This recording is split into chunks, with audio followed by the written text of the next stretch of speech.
आखिर कब तक पढ़ता रहेगा, कब तक हम तेरा खर्चा उठाते रहेंगे। उधर देख पड़ोसी का लड़का इंस्पेक्टर बन गया, तू कब सिलेक्शन लेगा, तेरी उम्र निकलती जा रही है। अगर आप घर वालों के दबाव, समाज के दबाव, रिश्तेदारों के दबाव से जूझ रहे हो तो प्यारे बच्चों ये वीडियो केवल आपके लिए है और आपके गाइडेंस के लिए है। मैं आपको कुछ ऐसी बातें बताऊंगा जिसमें कई सालों से, जो 2-3 साल से बच्चे सीरियसली तैयारी कर रहे हैं और सफल नहीं हो पा रहे, वो कैसे अपने आप को पॉजिटिव रखें और कैसे मेरे प्यारे भाई आगे के अपने जीवन को आसान बनाए और कैसे सिलेक्शन ले। मैं आपको कुछ इंपॉर्टेंट बातें, कुछ इंपॉर्टेंट पॉइंट बताना चाहता हूं। सरकारी परीक्षा की तैयारी में परिवार का दबाव, ओवर थिंकिंग, लगातार एग्जाम में फेलियर की वजह से होने वाला स्ट्रेस बच्चों को बहुत परेशान करता है। कैसे हम उससे छुटकारा पाए आज जानने वाले हैं। देखिए भाई, हर आदमी की जो ना जर्नी अलग अलग होती है। कोई आदमी 21 साल की उम्र में कामयाब हो जाता है, कोई 30-30, 35-35 साल तक लगा रहता है ना। हर किसी को सफलता का समय अलग अलग लगता है। यह बात गलत है कि कोई आदमी जीवन भर संघर्ष में रहा और कोई अपने फर्स्ट फेज में ही, अपने जीवन के शुरुआती दिनों में ही प्यारे दोस्तों संघर्ष के कामयाब हो गया। यह गलत है। ऐसा नहीं होना चाहिए कि कोई जीवन भर संघर्ष में रहे और कोई 21-22 साल की एज से ही कामयाब होकर मौज लेना शुरू कर दे। ठीक है बच्चे, ये बात गलत है, ये पीड़ादायी है। उससे हम छुटकारा पा सकते हैं। मैं आपको कुछ एग्जांपल से बताना चाहता हूं। आप इस स्लाइड में हमारे सिलेक्टेड स्टूडेंट देख रहे हैं। ये लड़के सब 21-22 साल की रेंज वाले हैं। ये लड़का 21-22 साल की एज में, तो बहुत ही कम एज में सिलेक्ट बना। ये भी बहुत ही यंग है, ये भी बहुत ही यंग है। देख रहे हैं सब चेहरे से भी बहुत छोटे छोटे लग रहे हैं, 21-22-23 साल की एज के लड़के। वहीं इनके बीच में एक चेहरा ऐसा भी है जो 34 साल की एज में जीएसटी इंस्पेक्टर बना। लगभग इनसे एवरेज 12 साल ज्यादा उम्र में। पहले लोको पायलट थे, फिर उसके बाद जो है कुछ कारण की वजह से उन्होंने दोबारा प्रिपरेशन की, फिर जीएसटी इंस्पेक्टर बने।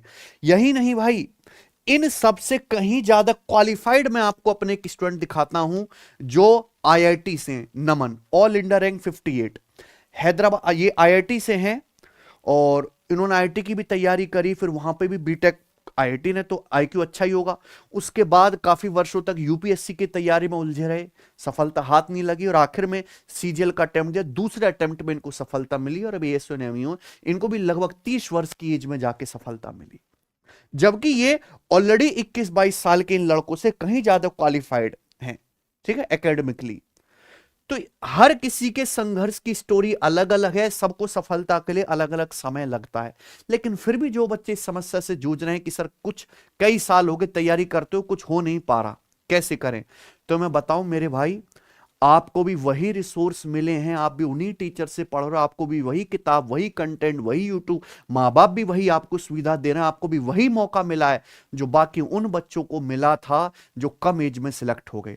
यानी कि इसमें कहीं ना कहीं आपकी गलती भी है, पूर्णतः आपकी गलती नहीं है। मानता हूं इंसान का लक, भाग्य, नसीब भी एक चीज होता है। ठीक है बच्चों, लेकिन हमें पॉजिटिव सोचना है। ध्यान सुनिएगा, सरकारी नौकरी की तैयारी केवल पढ़ाई करना है ही नहीं, पहले तो आप ये समझो। जो बच्चे नए भी आ रहे हैं, मैं उनको ये कहना चाह रहा हूं, बहुत कम बच्चे हैं जो फर्स्ट अटेम्प्ट में जो है सक्सेस हो पाते हैं। ऑन एन एवरेज अगर हम बात करें, भारत में सरकारी नौकरी में सिलेक्ट होने वाले बच्चे कम से कम 3 से 4 साल खपाते हैं। 3 से 4 साल एवरेज एज निकाली जाए तो यही आएगी बच्चों। 1-2 साल बाद ही असली पढ़ाई किताबों से होती नहीं है, बल्कि एक लंबी मानसिक यात्रा बन जाती है। 1-2 साल के बाद, पहले तो स्टार्टिंग में केवल किताब से लड़ाई है, उसके बाद एग्जाम का प्रेशर, ओवर थिंकिंग, यार नहीं निकल रहा, मेंस में बार बार अटक जा रहे हैं, और फैमिली प्रेशर, यहां से दबाव शुरू होता है। स्टार्टिंग में नई शुरुआत, नया जोश, नया उम्मीद है ना, नई जर्नी लग रही है कि चलो स्कूल कॉलेज के बाद भी मौज करने के लिए कुछ मिला। लेकिन 1-2 साल बाद उलझन और भारी बोझ से आप पीड़ित होने लगते हो। पहले मैं आपको समस्याएं बता रहा हूं कि ये समस्याएं आती हैं। शुरुआत में मोटिवेशन हाई है, हम भी पढ़ाते हैं जब बैच शुरू होता है, लाइव बैच, स्टार्टिंग में बच्चा 20-20 हज़ार कमेंट फेंक रहा है एक मिनट में। उसके बाद 3-4-5 महीने बाद वो सब क्या होने लगता है, बच्चों का मोटिवेशन डाउन, और बहुत ही कम बच्चे बैच के एंड तक पहुंच पाते हैं। ये फैक्ट है, बीच में डेड हो जाते हैं। शुरुआत में मजबूत आत्मविश्वास है, उसके बाद जहां ही 2-3 साल बीते, लगातार असफलताएं और घटता हुआ आत्मविश्वास, मतलब बिल्कुल कॉन्फिडेंस डाउन हो जाता है बच्चे का। फिर सबसे बड़ी चुनौती आती है परिवार और समाज का लगातार बढ़ता हुआ दबाव। इनमें शामिल है आपके खुद के आसपास के जो है सिलेक्ट होने वाले आपके साथी, स्टूडेंट्स और रिश्तेदार। घर वाले तो ताने में बोल देते हैं, आपका भला चाहते हैं, लेकिन रिश्तेदार वाकई में टॉन्ट करके बोलते हैं, है ना। उससे कॉन्फिडेंस भी डाउन होता है बच्चे का। ये समस्याएं फेस करते हैं। समय के साथ मन की स्थिति कैसे बदलती है? शुरुआत में जब आप तैयारी करना शुरू करते हो, नई ऊर्जा रहती है, और समय के बाद आपको पता लगता है यार ये तो बड़ी लंबी स्ट्रगल है, असली संघर्ष। बाहरी दबाव शून्य, भाई माँ बाप मोटिवेट करेंगे, अरे मेरा बेटा तो एसएससी की तैयारी करेगा, इंस्पेक्टर बनेगा, टैक्स वसूलेगा, सपोर्ट करते हैं, पैसा भी देते हैं खर्च करने के लिए। उसके बाद सिलेबस पहाड़ जैसा लगने लगता है, क्योंकि सिलेबस कंप्लीट होने के बाद भी आपके मॉक टेस्ट में या परफॉर्मेंस पे प्री में अच्छी नहीं होती उसके बाद, ठीक है। दूसरों से तुलना नहीं होती स्टार्टिंग में, काहे तो किसी से तुलना करनी, लेकिन 1-2 साल बाद लाइब्रेरी में गांव मोहल्ले के लड़कों से तुलना होती है, यूट्यूब पे इतने सारे सिलेक्टेड बच्चों के इंटरव्यू होते हैं, उनसे तुलना होती है, कंपटीशन का डर हावी होता है।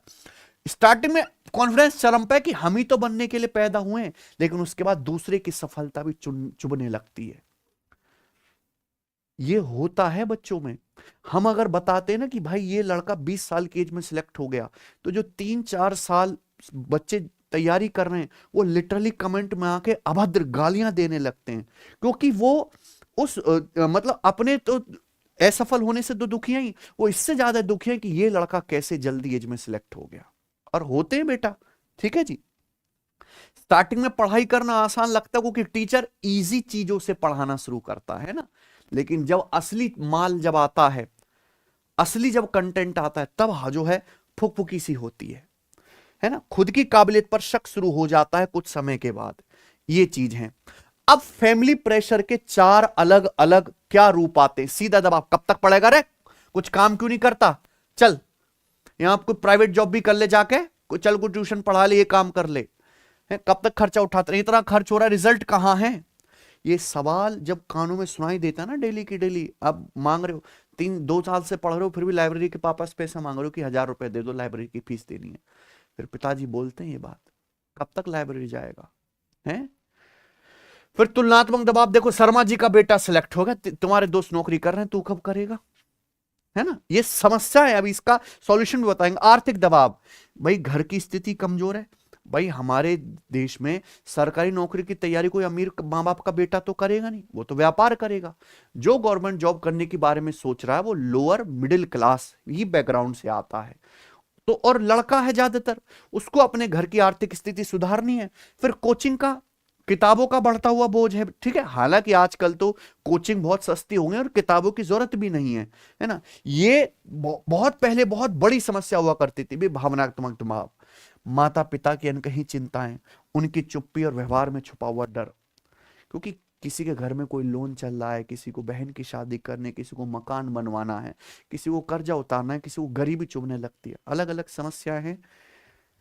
ये सब समस्याएं जो छात्र जीवन में झेलता है। अब परिवार के दबाव को संभाला कैसे जाए। सबसे पहले अपनी स्थिति और परीक्षा की लंबी प्रक्रिया की वास्तविकता परिवार को समझाएं। कभी भी ये ना कहें नए बच्चे भी कि मम्मी पापा मैं तो पहले अटेम्प्ट में नौकरी पा लूंगा। जब आप नहीं पाते तो उनको दुख होता है, बच्चों उनको समझा दें कि हाँ 1, 2, 3 साल तक भी मुझे यहां पे घिसना पड़ सकता है। तो माँ बाप को भी अपने साथ साथ पेशेंस करवाने की आदत डालें, उनसे संवाद करें कि हर किसी की जो है संघर्ष अलग है। करोड़ों की आबादी में कुछ लाख बच्चे तैयारी करते हैं, उसमें से कुछ हजार ही सिलेक्ट होते हैं, उनमें से मैं एक बन पाऊं, है ना। उसके लिए समय लग सकता है और मेहनत तो लगेगी लगेगी। आर्थिक योजना, अगर संभव हो मेरे प्यारे भाई, आप 1 वर्ष 2 वर्ष से अधिक तैयारी कर रहे हो तो फिर घर में या लाइब्रेरी के सहारे ना बैठें, बाहर निकलें, पार्ट टाइम जॉब करो। यह बिल्कुल महाबेवकूफी है मेरे प्यारे दोस्त कि आप 3-3, 4-4 साल से घर पे पड़े हुए हो, खाना ठूस रहे हो और पढ़े हो। घर से बाहर निकलिए, पार्ट टाइम जॉब करो, घर वालों का आर्थिक बोझ कम करो, ना हो सके तो ट्यूशन ही पढ़ाओ। आपको पता है नोएडा दिल्ली में अगर आप आके पढ़ाओगे ना, 4 घंटा का ट्यूशन पढ़ाओगे तो पर डे का बता रहा हूं, पर डे का 3000 रुपया कमाओगे कम से कम, पर डे का। लेकिन उसके लिए क्या, घर से बाहर निकलना पड़ेगा ना, जगह जगह भटकना पड़ेगा, है। मेरा बच्चा भी ट्यूशन पढ़ता है तो आती उसकी मैडम इंग्लिश सिखाती हैं, 4 लैंग्वेज आती है उनको। तो पर आवर का 1500 रुपए, पर आवर का 1500 रुपए। उस लेवल का कैलिबर अपने अंदर क्यों नहीं लाते आप? हैं? कुछ लोग तो ऐसे हैं कि जो सरकारी नौकरी छोड़ के ट्यूशन पढ़ा के ज्यादा अच्छा कर रहे हैं जीवन में। तो पार्ट टाइम जॉब करें, बैकअप प्लान, एक वैकल्पिक योजना होनी चाहिए। यह परिवार और आपको मानसिक शांति देती है। बहुत से बच्चे अड़िग हो जाते हैं, यही करूंगा वरना कुछ नहीं करूंगा। ये क्या बात हुई भाई? आप एसएससी की तैयारी कर रहे हैं, आप रेलवे के फॉर्म नहीं भरते, क्यों नहीं भरते? रेलवे का भी दीजिए फिर पेपर, है कि नहीं बच्चों? तो प्लान बना के रखिए, ठीक है। तुलना से बच्चे यह स्वीकार कर लो, जैसे मैंने अभी आपको दिखाया कि हर किसी की यात्रा अलग है। समझा ना बच्चे? कोई कम एज में ही जो है प्रधानमंत्री बन जाता है, 35 साल की एज में, 50 साल की एज में परलोक चला जाता है। और कोई जो है 70 साल की एज में शुरू करता है ट्रंप की तरह और पूरी दुनिया को परेशान करता है बिल्कुल अंत तक, है कि नहीं? तो हर किसी की यात्रा अलग अलग है। बार बार असफलता का मानसिक चक्र। अब ये चक्र चलता है बेटा, पढ़ाई शुरू करी, 2-3 साल लगातार मेहनत करी, रिजल्ट नहीं आया, प्री निकलना है, मेंस में अटक जा रहे हैं। उसके बाद अपने ऊपर भी डाउट होने लगता है, क्या मैंने समय बर्बाद कर दिया, क्या मुझसे कभी कुछ होगा ही नहीं? ऐसे चलता है, ओवर थिंकिंग शुरू होती है। और जब बच्चा ओवर थिंक करने लगता है स्टूडेंट, उसकी एफिशिएंसी बहुत खतरनाक लेवल पर डिग्रेड होती है। होते कि नहीं? पढ़ाई से ध्यान हटता है और कॉन्फिडेंस खत्म होता है। यह चक्र चलता रहता है, ठीक है। ओवर थिंकिंग, अतीत और भविष्य के बीच की उलझन। अब देखो दो चीजें हैं कि बच्चा पढ़ाई कर रहा है प्रेजेंट में, पीछे 2 साल खराब कर चुका है, आगे भी एग्जाम है, क्योंकि सरकारी नौकरी के पेपर एक सतत प्रक्रिया है, हर साल हर वर्ष होनी है। ये बोर्ड का पेपर नहीं है कि जीवन में एक ही बार देने का मौका मिलेगा बच्चे अच्छे से, है कि नहीं भाई? यहां पे मैंने इतनी मेहनत करी फिर भी ये सवाल रहा, भविष्य अगर आगे भी सफलता नहीं मिली, ये सोच सोच के अपना वर्तमान खराब करते रहते हैं। वर्तमान की एफिशिएंसी, मानसिक स्थिति पूरी तरीके से खत्म है। जो बीत गया वो बीत गया, भविष्य में असफलता मिलेगी ये मत सोचो, भविष्य में अच्छा करूंगा, इसलिए वर्तमान में मेहनत करो। और देखिए मैं फैक्चुअली बता रहा हूं, बहुत से बच्चे उस राइट कंटेंट से पढ़ ही नहीं रहे जिस राइट कंटेंट से पढ़ के सिलेक्शन होता है। बच्चे बहुत ही एवरेज, बिलो एवरेज लेवल के टीचर से और बिलो एवरेज स्टैंडर्ड का कंटेंट पढ़ते हैं ज्यादातर, जो कई साल तक अटके रहते हैं। ये फैक्ट बात है बच्चों, क्योंकि एग्जाम में सिलेक्ट होने के लिए बच्चों का अपना एक आईक्यू है ना, एक ऑरा बनाना पड़ता है। वो ऑरा मीठे मीठे सवाल करके, है ना, हल्के हल्के सवाल करके, बिल्कुल बेसिक लेवल की चीजें पढ़ के नहीं होता। बेसिक प्लस हाई लेवल दो चीजें होती हैं। पेपर में बेसिक ही पूछा जाता है 70%, और मॉडरेट और टफ चीज आते हैं 30%। जितना 70% बेसिक पढ़ने में समय लगता है, उतना ही 30% मॉडरेट और टफ पढ़ने में समय लगता है। लेकिन वो समय देता है ही नहीं बच्चा। बच्चा बेसिक ही 70% पढ़ता है केवल, और कट ऑफ लगती है 80% में। यही कारण है कि उसका सिलेक्शन नहीं हो पाता, और इसके जिम्मेदार बहुत सारे वो टीचर्स हैं जो बच्चों को केवल मीठा मीठा, हल्का हल्का और बहुत मामूली कंटेंट पढ़ाते हैं, ठीक है ना। और बच्चा ये जज ही नहीं कर पाता कि कौन टीचर मेरे काम का पढ़ा रहा है जिससे मेरा सिलेक्शन हो पाए, हैं जी। ओवर थिंकिंग के जाल से बाहर निकलने के लिए 4 कदम है कि वर्तमान पर फोकस करें, लिमिटेड थिंकिंग रखें। ओवर थिंकिंग पास्ट या फेलियर की होती है। खुद से केवल एक सवाल पूछो, आज मुझे क्या करना है, जो गया वो गया। पार्ट टाइम जॉब करना शुरू कर दो, अगर ज्यादा ओवर थिंकिंग हो रही, कम से कम खुद का खर्चा तो निकलेगा, मां बाप को नहीं दे पाओगे। जिस दिन आप खुद का खर्चा भी निकालने लायक होगे ना पढ़ाई के साथ साथ, ओवर थिंकिंग खत्म हो जाएगी। फैक्ट बता रहा हूं मैं आपको। दिन में केवल 15-20 मिनट ही सेल्फ जो है मेरे मंथन करें, पूरे दिन अपना टाइम खराब ना करें, मुश्किल से 15 मिनट। सोशल मीडिया का इस्तेमाल कम कर दें, दूसरे की देखकर तुलना करने से बचें, बिल्कुल अवॉइड कर दें। और खासकर इंस्टाग्राम बिल्कुल अवॉइड कर दे। यूट्यूब पे भी वही चीज देखे जहां आपको पढ़ाई की कंटेंट मिल रहा है। फिजिकल एक्टिविटी करें, हालांकि मैं कुछ नहीं कर पाता पर मैं बच्चों को जरूर सजेस्ट करता हूं, क्योंकि आपको मेरे जितनी मेहनत नहीं करनी भाई, ठीक है। मेरे जितनी मेहनत करने की जरूरत नहीं किसी वालों को नौकरी लेने के लिए। रोज 20-30 मिनट वॉक या हल्की एक्सरसाइज करें, यह दिमाग को शांत करता है। ये डेली हर विद्यार्थी का रूटीन होना चाहिए, लाइट एक्सरसाइज और डेली 20-30 मिनट की वॉक। अब अपने जो है इनर वॉइस को बदलें। इनर वॉइस जो 2-3 साल से बच्चा तैयारी कर रहा है, उसके लिए क्या उसके अंदर आवाज आती है? जो नकारात्मक सोच रहा है, पहले तो उसे पॉजिटिव बनाओ, ठीक है। मैं नहीं कर पाऊंगा, मैं नहीं कर पाऊंगा से मैं पूरी कोशिश कर रहा हूं, यहां तक का सफर तय करें। बहुत फर्क है बेटा, बहुत। Only I can do it, ये अपने अंदर लाइए तब जाके कुछ होगा। मैं फेल हो गया, अरे फेल नहीं हुआ, मैं अपनी गलतियों से सीख रहा हूं। मैंने अपने 3 साल बर्बाद कर दिए, अरे मैंने ज्ञान और अनुभव ही तो जुटाया है, ठीक है। और लिमिटेड पेपर ना दे बच्चा, केवल कुछ ही 2-4 पेपर पे लगा रहता है। आप CGL, CHSL, CPU, MTS, selection phase, railway के 6-7 पेपर हैं, स्टेट एग्जाम है, DSSB के पेपर हैं। जब एक बार आप अच्छे, और ये सभी एग्जाम का सिलेबस लगभग सेम है, लेवल तक लगभग सेम है, एक बार अगर आप ढंग से पढ़ के इन सभी एग्जाम को देंगे 100% कहीं ना कहीं सिलेक्शन होंगे। अब प्रॉब्लम आते है कि सर इतने सारे फॉर्म भरने की फीस कौन देगा, माँ बाप से कैसे मांगे, कौन मांग रहा है बेटा, खुद कमाइए, खुद करिए, है ना। अपने साथी स्वयं बने, भगवान बुद्ध ने क्या कहा है, अपने दीपक स्वयं बनो, समझा ना बच्चों। बहुत सपोर्ट कर दिया माँ बाप ने, अब खुद भी कुछ करो।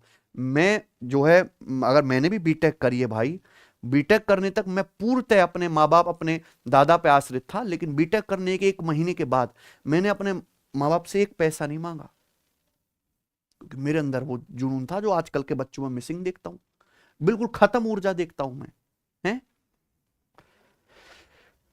एग्जाम प्रेशर को कम करने के प्रैक्टिस के तरीके देखो, अगर आप 1-2-3 साल से तैयारी कर रहे हैं तो ये बात कंफर्म है कि आपका सिलेबस कंप्लीट हो चुका है। कसर और कमी कहां रह गई है, या तो अपने अच्छे ब्रांडेड लेवल के सवाल नहीं करे हैं, और आपकी कमी है सेल्फ प्रैक्टिस में, बढ़िया प्रैक्टिस में आपकी कमी है। तो भैया आप टाइम टेबल बना के पढ़ो, और ऐसा रूटीन बनाओ जिसे वाकई में फॉलो किया जा सके, ना कि जो सिर्फ देखने में अच्छा लगे। कि 2-3 साल तैयारी कर चुके बच्चे को 10 घंटे घिसने की जरूरत नहीं है, ठीक है ना बच्चे। मॉक टेस्ट में फेल होने के डर से बचे, इससे परीक्षा नहीं बल्कि अपनी कमियों को पहचानने की प्रैक्टिस समझे। मॉक टेस्ट ही सबसे जरूरी है। मॉक टेस्ट, बच्चा केवल मैराथन चैप्टर वाइज लगा पड़ा, केवल बेसिक देख रहा है। बेसिक काफी नहीं है सिलेक्शन होने के लिए, बेसिक क्लासेस को लात मार के बहुत आगे बढ़ना होता है बच्चे को। क्या जरूरी है, प्रैक्टिस। मॉक टेस्ट सबसे ज्यादा जरूरी है। छोटे गोल्स बनाओ, पूरा सिलेबस देख के ना डरें, डेली छोटे छोटे टारगेट तय करें, उनको पूरा करके कॉन्फिडेंस बढ़ाएं। पढ़ाई के बीच में ब्रेक लेना बहुत जरूरी है, लेकिन ब्रेक मोबाइल का बिल्कुल ना लें। लगातार पढ़ाई बर्नआउट तो लाते, बीच बीच में ब्रेक लें, जैसे खिड़की के से बाहर झांक लिया, वॉक कर ली, छत पर घूम लिए, ठीक है ना बच्चे। किसी से फोन कॉल या चैटिंग या इंस्टाग्राम पर रील स्क्रॉलिंग बिल्कुल ना करें, ठीक है बच्चों। अब आप कहोगे सर हमें प्रैक्टिस कहां से करें, कितनी किताब खरीदें। कोई किताब खरीदने की जरूरत नहीं, हमारी एप्लीकेशन है सबके फोन में, टेस्ट रैंकिंग, आप जाइए। टेस्ट रैंकिंग पे मैंने अलग से फ्री टेस्ट में बूस्टर बनाए, मैथ स्पेशल, वोकैब का, इंग्लिश का, कंप्यूटर का, जीके का, स्टैटिक जीके का और साइंस स्पेशल। यहां हर एक सब्जेक्ट के चैप्टर वाइज क्वेश्चंस हमने डाले हुए हैं टेस्ट फॉर्मेट में। जैसे मैथ स्पेशल बूस्टर में परसेंटेज के 50-50 क्वेश्चंस के 100-100 नंबर के 45-45 मिनट के टेस्ट हैं। इसी तरीके से हर एक चैप्टर के टेस्ट मिल जाएंगे आपको। यहां से आप चैप्टर वाइज टेस्ट लगाएं, और प्रीवियस ईयर के पूरे 5 साल के मॉक टेस्ट फ्री हैं। वो समय चला गया प्यारे बच्चों, ठीक है।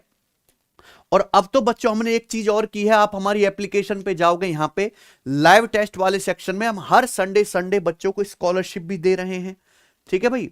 ये देखिए ऑल इंडिया स्कॉलरशिप टेस्ट हम करवा रहे हैं, हम टीचर्स बना रहे हैं, आप ये टेस्ट लगाइए, है ना। क्योंकि जो देखो बेसिक की क्लास कितना पढ़ा रहा है, 10 लाख 20 लाख बच्चा, टेस्ट तक कितना पहुंच रहा है, 30,000 40,000 बच्चा। सारा बच्चा तो बीच का डेड ही है, वो उसका कुछ नहीं होना। जो टेस्ट लगा रहा है, जो प्रैक्टिस कर रहा है, जो पूरा सिलेबस उधेड़ रहा है, वही कुछ पा रहा है। तो आप हर संडे हमें जो स्कॉलरशिप टेस्ट कराते फ्री में कंडक्ट, इसको जरूर लगाओ, ठीक है बच्चे। अब सबसे जरूरी बात, खुद को समझना, मैं बार बार समझा रहा हूं, हर विद्यार्थी की यात्रा अलग होती है। किसी का सिलेक्शन 1 साल में, किसी को 3-4 साल लगते हैं, और किसी का होता ही नहीं है, ये भी फैक्ट है, ठीक है ना। खाली हाथ जाता है बेटा, और एक खाली हाथ कॉम्पिटिटिव एग्जाम की तैयारी में भी जाता है बच्चा। कोई आदमी अपना व्यापार बिजनेस शुरू करता है, उसमें भी जाता है ना। या फिर बहुत ही लो और mediocre, below below below average life आदमी जीता है, ठीक है बच्चे। तो अपनी तुलना सिर्फ और सिर्फ खुद से करें, बाकी किसी से कोई तुलना ना करें। आप दूसरे से मोटिवेशन जरूर लें, आप दूसरे की बढ़िया स्ट्रेटजी को जरूर फॉलो करें, लेकिन उससे कंपेयर बिल्कुल ना करें, ठीक है बच्चों। कोई आदमी अगर साल में 10 करोड़ का धंधा कर रहा है, वो भी सक्सेसफुल है। अंबानी साल भर में 10 लाख करोड़ का धंधा कर रहा है, वो भी सक्सेसफुल है। कोई भी कमतर नहीं है कि नहीं बच्चे? तो निष्कर्ष यही है कि सफलता बड़ी थोड़ी देर से मिले चाहे, लेकिन खाली हाथ नहीं जाना है। और यह अन्याय है कि कोई आदमी जीवन भर संघर्ष में रहे। ठीक है बच्चे, सही दिशा में की गई निरंतर मेहनत हमेशा रंग लाते, ये बात बिल्कुल फैक्ट है कि कॉम्पिटिटिव एग्जाम में एक बच्चे को इतने मौके मिलते हैं अगर वो फॉर्म भरे।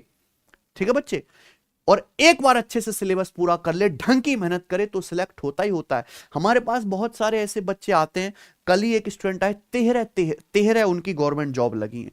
आप देखना यहां पे हमारे स्टूडेंट हैं जो अभी जेलर बने, मैंने उनकी फोटो भी डाली है यहां पर। ये जेलर बने तिहाड़ जेल में। 26 वैकेंसी थी मात्र पूरे देश में। आपको पता चला इस वैकेंसी के बारे में? नहीं पता चला। इन्होंने फॉर्म भरा, ये कहते हैं कि मैं तो हर फॉर्म भरता था सर, महीने में 3-3 4-4 पेपर देने जाता था, है? और इन्होंने सारे, जब इन्होंने साल भर में 100 पेपर दे दी, मतलब इन्होंने 3-4 साल में 100 पेपर दे दिए, 13 नौकरी उसमें से निकाली, और ये मन की जॉब थी क्योंकि इनकी पर्सनैलिटी थोड़ी अलग टाइप की है, और तिहाड़ जेल में जेलर बने। ठीक है बच्चों, तो मौका मिलता है, बस आपको सही दिशा मेहनत करनी है। दबाव आपको कमजोर बनाने के लिए नहीं बल्कि मजबूत बनाने के लिए आता है। दबाव में अगर आप दब गए तो काहे कि तुम मजबूत आदमी और जवान लौंडे हो भाई, खोखले हो फिर तो अंदर से, है? और खोखले आदमी की देश को जरूरत नहीं, हमारा देश वैसे ही खोखला है, मजबूत आदमियों की जरूरत है। ठीक है ना? बस दबाव संभालना आपको आना चाहिए प्यारे बच्चों। और जो बच्चे फ्रेशर हैं या बिगनर हैं, या जिनको ये लगता है कि मैंने हल्का कंटेंट पढ़ा है, असली तगड़ी चीज तो मुझे मिली ही नहीं है, तो भाई मैं उसको सलाह दूंगा, एक बार सिलेक्शन वे एप्लीकेशन पर सिलेक्शन बैच वीओडी में, रिकॉर्डेड क्लास में, लाइव क्लास ना देखे बेटा, रिकॉर्डेड क्लास बेस्ट है। अमन सर से अंग्रेजी पढ़ के, बलराम सर से तगड़ी वाली जो लेटेस्ट करंट में चली है रीजनिंग पढ़ के और गणित पढ़ के देखें प्यारे दोस्त, आपको पता लगा कि वाकई में सिलेक्शन लेने के लिए किस लेवल का कंटेंट बच्चे के पास तक पहुंचना चाहिए। ठीक है ना मेरे भाई? ये बहुत जरूरी है, ये बहुत थोड़ी सी फीस में आपको बैच मिल जाएगा। अगर आप सिलेबस बिल्कुल अच्छे से कर चुके हैं तो प्रैक्टिस हम यूट्यूब पे करवाते हैं, आप उसी को फॉलो करो केवल। ठीक है ना बच्चे? चलिए, तो ये मेरी तरफ से कुछ गाइडलाइन थी प्यारे बच्चों, मुझे लगता है आपको ये वीडियो पसंद आई होगी। ठीक है, मैं भगवान से प्रार्थना करता हूं कि आपको जल्द से जल्द सफलता मिले और किसी की भी मेहनती बच्चे को कई साल तक कॉम्पिटिटिव एग्जाम के फील्ड में संघर्ष ना करना पड़े, ऐसी हम प्रार्थना करते हैं। आपके फ्यूचर के लिए बेस्ट ऑफ लक। धन्यवाद।